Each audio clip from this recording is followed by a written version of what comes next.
Good morning, Metalheads Unite. Welcome to a new episode of the Metal Meltdown, and today we're looking at the latest studio album from the Norwegian rock and metal crew Kvelertak, entitled Splid.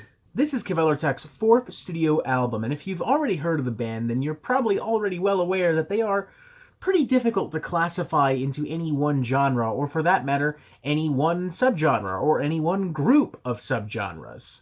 Sure, it might be easy on pure surface level to pass them off as an unorthodox brew of punk rock and black metal, but when you really start to sink your teeth into this band, when you really start to analyze and critique them, you find all kinds of different flavors, spices, and concepts. Like listening to a Kvelertak record is like ordering comfort food made by a five-dining, five-star Michelin chef. For these same reasons, I think Kvelertak lost a little bit of their focus going on. They started to meander, they started to become a little less refined, and their experiments didn't start to gel quite the same way. Like, remember 1985 and how that track sounded like a black and roll band driving through Malibu, California in a pink convertible? Yeah, I bet you wish you didn't. But hey, that was 4 years ago, and a lot can change in 4 years, as Kvelertak clearly demonstrates immediately on this record, Splid. Like, I don't know if it has to do with the lead singer, or something behind the scenes, or if the 4-year hiatus was just that refreshing for the band, but whatever the case may be, these guys are far more refined, far more fired up, far more explosive, far more creative, far more dynamic, far more ambitious than ever before on this record, resulting in not only their best album so far, but if we're being entirely honest, the best album of 2020 so far, and definitely a potential album of the year contender. And I mean that sincerely, folks. I love this record. I love how weird it is. I love how chaotic it is. I love how diverse and intelligent it is. I love its almost smorgasbord approach to rock and roll and heavy metal. I love that Kvelertak is expanding even further into even weirder territories, and I love that none of it feels awkward, none of it feels glaring,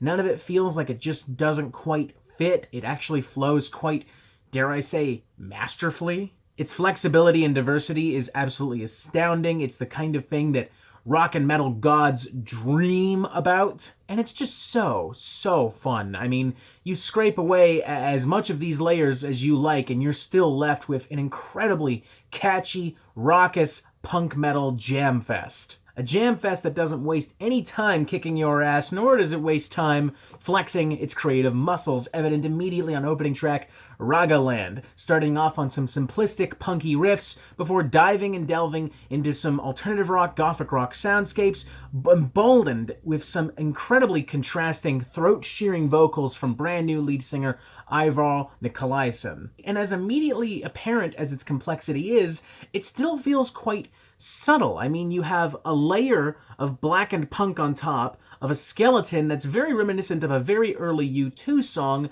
None of these ideas ever contradict each other. In fact, they create some really fantastic contrasting beats and soundscapes. And just to make it extra weird and spicy, the band throws an electric Thin Lizzy style dual guitar swing right near the end before going back into a super satisfying simplistic punk drawl. And the album just continues to get stranger and more fun as it grows on. Take, for instance, a track like Brautaban, which builds itself on a bass not too far off from what we might have heard from early 90s Megadeth, but builds on it with some super explosive guitar work and some huge vocals. Or a track like Fandan de Tarihol, which kind of lulls you into a false sense of security with its initial hard rock influence, eventually evolving into some of the most neck-snappingly head-banging thrashtastic riffery I have heard in a while. Like, seriously, this one section in this one song kicks the crap out of everything that every thrash metal band has delivered in the last 2 years, and you can quote me on that if you like.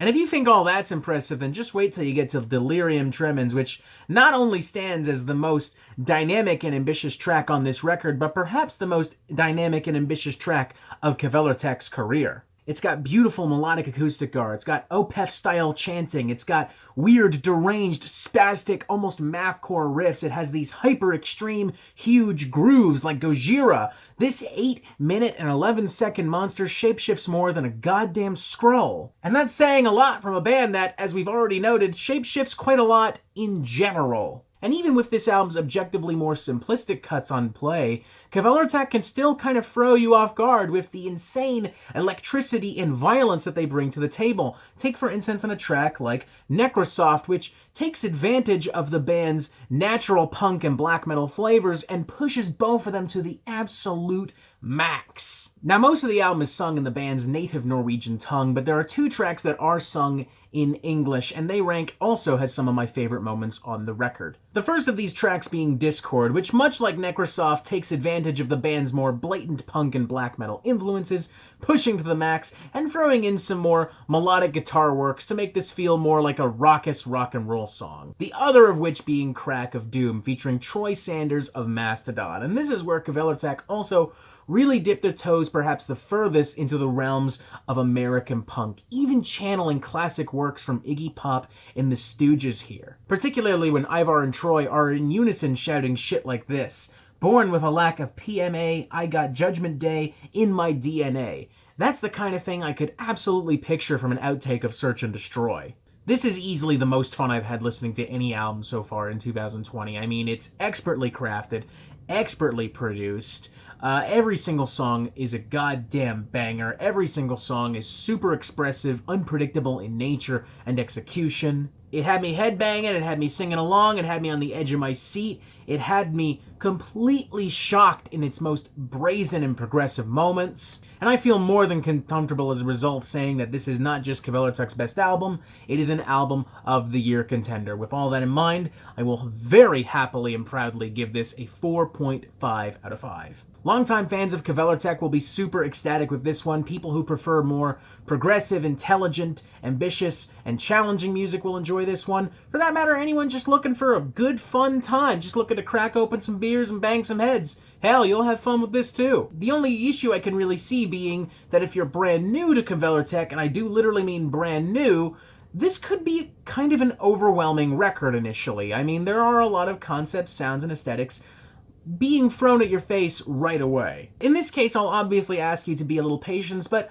I'll also challenge you to take the risk and sink your teeth a little bit further into this album, because I promise you, you won't hear anything that's happening on this album anywhere else. I can't think of another band right now that is combining these sounds, these concepts, these ideas in this way and making it sound this fun. Like, normally when bands shoot for these super complex musical flavor profiles, they end up sounding really artsy-fartsy, really pretentious. Not Kvelertak. They are always sound fun. It's always exciting. It's always electric.